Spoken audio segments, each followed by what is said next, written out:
Hey guys, doctor Hafsa here. Welcome back to my YouTube channel. आज की video एक new topic fatty liver के बारे में है। फैटी लीवर आजकल बहुत कॉमन देखने को मिल रहा है। पहले तो 40 इयर्स के बाद ये पेशेंट में देखने को मिलता था, बट आजकल 20 इयर्स 25 इयर्स के पेशेंट में ये सब बहुत कॉमन देखने को मिल रहा है। और ऐसा नहीं है कि सिर्फ मेल को या सिर्फ फीमेल को हो रहा है, ये मेल फीमेल दोनों में इक्वली देखने को मिल रहा है। पेशेंट की सोनोग्राफी कराएं या ब्लड टेस्ट कराएं तो उसमें 70 to 80% देखने को मिल रहा है कि उनको फैटी लीवर है। इस वीडियो में मैं आप लोगों को बताऊंगी कि फैटी लीवर को होम रेमेडीज से, डाइट मैनेजमेंट से या लाइफ स्टाइल में कुछ चेंजेस करके कैसे ठीक कर सकते हैं। हाँ, अगर सिंपल फैटी लीवर है, उसमें कोई डेंजरस कंडीशन साथ में नहीं है, या कोई लीवर में स्कार या फाइब्रोसिस कंडीशन नहीं है, या सिरोसिस टाइप कंडीशन नहीं है, सिंपल फैटी लीवर है, तो उसे घर पर ही बगैर मेडिसिन के ठीक किया जा सकता है। सबसे पहले आपको फैटी लीवर के बारे में कुछ पॉइंट्स क्लियर कर देते हैं।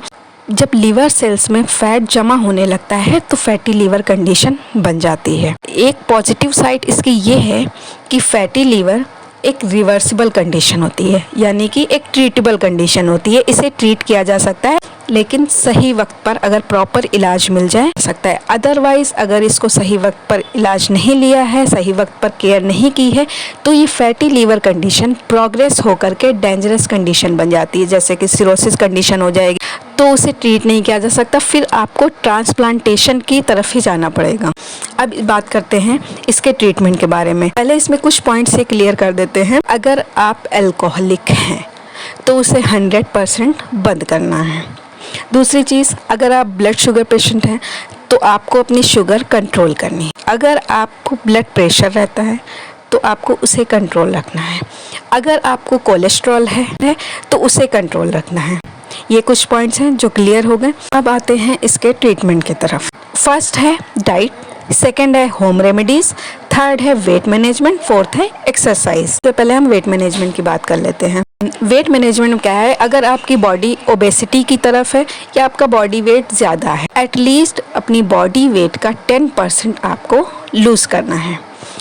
अब बॉडी वेट एकदम से लूज़ नहीं करना है, धीरे धीरे लूज़ करना है। मंथ में 3 to 4 kg ही कम करना है, इससे ज़्यादा नहीं कम करना है। वेट कम होने के बजाय लीवर में फैट और जमा होने लगता है, तो धीरे धीरे वेट कम करना है। एक्सरसाइज की बात कर लेते हैं तो एक्सरसाइज में ये है कि अगर आपकी सेडेंट्री लाइफ स्टाइल है, आप एक जगह ज़्यादा बैठे रहते हैं, तो आपको वो अपनी हैबिट ख़त्म करनी है। आप मॉर्निंग वॉक शुरू कर सकते हैं, रनिंग शुरू कर सकते हैं, जिम ज्वाइन कर सकते हैं। जिम तो बेस्ट ऑप्शन है। अगर जिम नहीं जा सकते हैं तो घर पर ही कोई सेटअप अपना बना ले, लेकिन आपको एक्सरसाइज डेली करनी है। अब करते हैं डाइट के। ब्रेकफास्ट में, लंच, डिनर में, अर्ली मॉर्निंग आपको क्या लेना है? अर्ली मॉर्निंग में कुछ होम रेमेडीज़ यूज़ करनी है। 3 होम रेमेडीज़ हैं। पहली होम रेमेडीज़ में क्या क्या यूज़ करना है आपको? 1 गिलास पानी उबालने के लिए आपको रख देना है। फिर उस उबलते हुए पानी में 1 टीस्पून जिंजर डाल, 1 टीस्पून टर्मरिक डालनी है, 1 टीस्पून सिनेमन पाउडर यूज़ करना है। फिर उसको उबालने के बाद उसको छान लें, ठंडा होने के लिए रख दें। फिर उसमें 1 टीस्पून लेमन जूस डालनी है, 1 टीस्पून एप्पल साइडर विनेगर डालनी है। फिर उसको सुबह खाली पेट पी लेना है।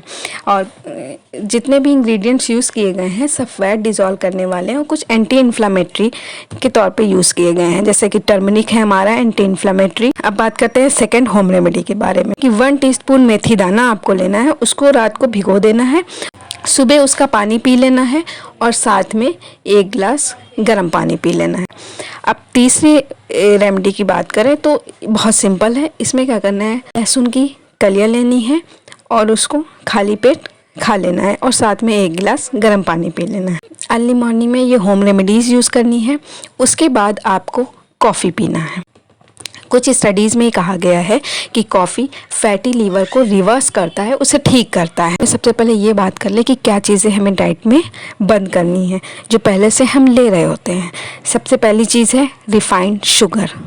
रिफाइंड शुगर हमें बंद करनी है। रिफाइंड शुगर आपको कम्प्लीटली 100% बंद करनी है। तो उसकी जगह अब जैसे कुछ लोग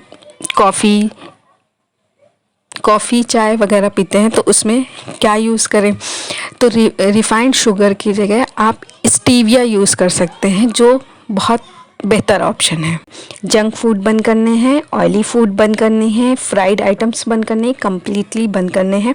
और जैसे जूसेस हैं, कोल्ड ड्रिंक्स हैं। उसके अलावा आ जाते हैं ब्रेकफास्ट के बारे में।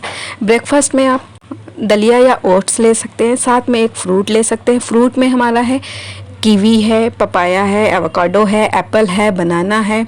बनाना बहुत बेहतर है, कर सकते हैं। अब बात करते हैं लंच और डिनर की। लंच और डिनर की बात करें तो सबसे पहले हमारा जो इंडियन फूड है उसमें सबसे ज़्यादा अमाउंट में रोटी और चावल खाया जाता है। तो सबसे पहले रोटी और चावल की क्वांटिटी कम करनी है। अगर आपको फैटी लीवर ट्रीट करना है तो कार्बोहाइड्रेट सबसे पहले कम करना पड़ेगा। तो आप डेली रोटी चावल की जितनी क्वांटिटी खाते हैं उसकी आधी कर देनी है। अगर आप 4 रोटी खाते हैं लंच में तो 2 कर देनी है, अगर 2 खाते हैं तो 1 कर देनी है। और सेम वैसे ही डिनर में रहे, यानी कि कार्ब्स की क्वांटिटी कम कर देनी है, वेजीज और प्रोटीन्स वगैरह की क्वांटिटी बढ़ा देनी है। जैसे प्रोटीन में बहुत सारे ऑप्शंस हैं, आप पनीर ले सकते हैं, एग्स ले सकते हैं, राजमा ले सकते हैं, दाल ले सकते हैं, सोयाबीन वगैरह ये सब ले सकते हैं, बहुत बेस्ट ऑप्शन है। और साथ में आपको फाइबर भी बढ़ाना है, सैलेड की क्वांटिटी बढ़ा देनी है अपने खाने में। लंच या डिनर में फिश इंक्लूड करें। और एक लास्ट पॉइंट इसमें इंक्लूड करना है कि जो आप ऑयल यूज़ करते हैं, रिफाइंड ऑयल या मस्टर्ड ऑयल, ये यूज़ करते हैं अपने डेली खाने में, तो उसे रिप्लेस कर दीजिए। उसकी जगह आप ऑलिव ऑयल, जो सबसे बेस्ट ऑप्शन है, उसको इंक्लूड करिए अपने खाने में। और दूसरी चीज़ है देसी घी, या तो ऑलिव ऑयल या देसी घी इंक्लूड करिए। रिफाइंड ऑयल तो 100% बंद कर।